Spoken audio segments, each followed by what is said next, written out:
j'ai mis en place tout un projet qui venait questionner cette figure de l'hacienda à partir de ce texte de Gilles Yvain, voilà, Yvan Schlegoff, qui, dans les années 50, a écrit une sorte de manifeste pour un rapport à l'urbanisme, où il engage chaque génération à repenser ses outils, à repenser sa relation au monde pour mieux vivre son époque. Et voilà, et donc moi, du coup, je me suis amusé à incarner des utopies dans ce lieu-là.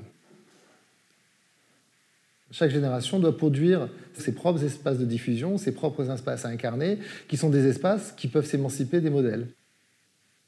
Et donc, du coup, moi, j'ai utilisé pour la façade du musée tout un tas de vocabulaire lié à la signalétique, à l'espace de publicité, que j'ai hybridé, voilà, que j'ai posé sur les murs du musée, et qui, du coup, sont une sorte de mutation et d'échange, de dialogue avec la collection du musée, la manière dont on peut accrocher des tableaux abstraits de l'autre côté des murs. Voilà, donc tous ces panneaux publicitaires sont, on va dire, sont émancipés d'un message publicitaire et deviennent des blocs colorés, des espaces de couleurs, des espaces de couleurs impures ou de couleurs nuancées. Moi, ça m'intéressait beaucoup dans ce projet d'être à la fois dans quelque chose en référence à la modernité, à la radicalité, tout en l'hybridant à quelque chose qui serait vraiment une possibilité d'être sur quelque chose de très doux et de très tendre et de très presque sentimental. Il y a beaucoup de motifs liés à des principes de croissance. Donc il y a beaucoup de choses qui sont de l'ordre de la composition et qui essaient, à l'image d'un bouquet, de faire tenir des choses qui, a priori, sont très différentes, qui sont des taches colorées, de les faire tenir ensemble sur une surface, voilà, sur un espace de représentation, et essayer de les mettre dans une sorte d'équilibre, voilà, dans une tension qui serait à la fois perceptible et qui serait à la fois déliée.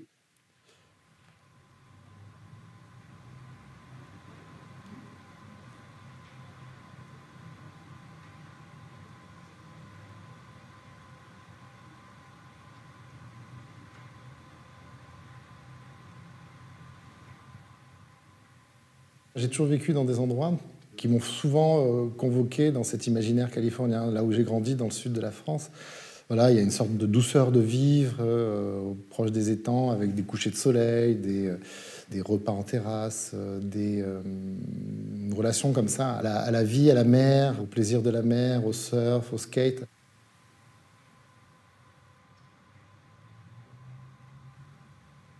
L'étendue des possibles de considérer ce que l'on a autour de nous est immense. Et du coup, moi, j'essaie de prendre tout ce matériau et de le faire mien, voilà, de le digérer et de le renvoyer. C'est pour ça qu'il y a beaucoup de motifs dans mon travail qui sont liés à cette idée du reflet. Là, j'utilise beaucoup cette idée de m'approprier l'envers des choses, le reflet des choses. Donc il y a beaucoup de choses qui sont des jeux comme ça, de miroirs, de renvoi à d'autres histoires, de principes comme ça composites.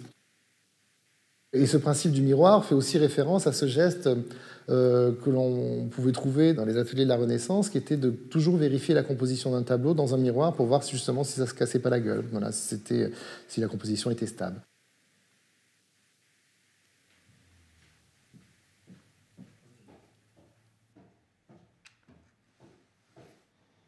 Ça fait quelques années que j'enseigne aux Beaux-Arts à Quimper. Et tout ce travail de l'enseignement, tout ce travail autour des relations à la transmission d'une pensée du monde, c'est quelque chose que j'essaie vraiment de travailler aussi dans un échange avec des jeunes artistes qui utilisent cet atelier qui du coup devient un lieu où des artistes, pendant un certain temps, peuvent venir travailler, ou une sorte de relation au monde que j'essaie aussi de mettre en place en travaillant avec mes enfants, en travaillant avec des jeunes artistes qui sont autour de moi.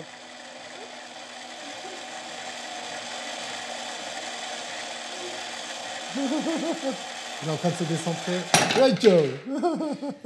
Essayer de constituer un espace qui serait conscient de toutes les tensions qu'il y a autour de nous dans ce début de siècle qui essaie de se réinventer. Et à la fois tout en essayant de prendre toutes ces tensions, de prendre toutes ces contraintes et de les faire siennes et de les renvoyer dans un truc un peu apaisé. Voilà.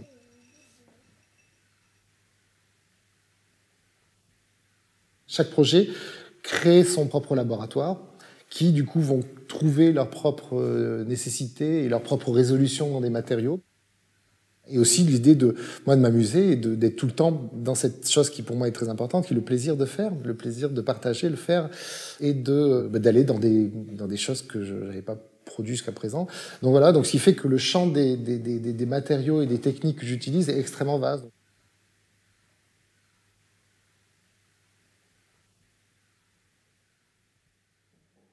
Pour moi, la nécessité de faire de l'art a toujours été la possibilité justement de regarder le monde pour pouvoir le comprendre, pour pouvoir m'y faire.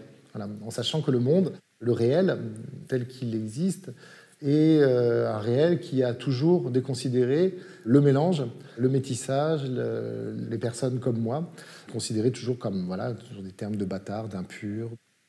Voilà, et donc du coup, tout mon travail a été une possibilité, à partir de l'adolescence, d'essayer de prendre toute cette violence de la domination masculine occidentale et de la mettre à mal pour proposer des contre-modèles,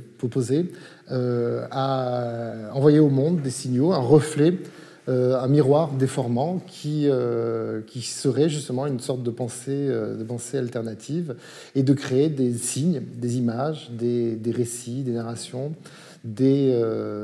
qui justement seraient non plus des récits de la domination, non plus des récits colonialistes, non plus des récits du pouvoir, mais des récits justement des faits de tout ça. Déconstruire le réel pour pouvoir le repenser différemment.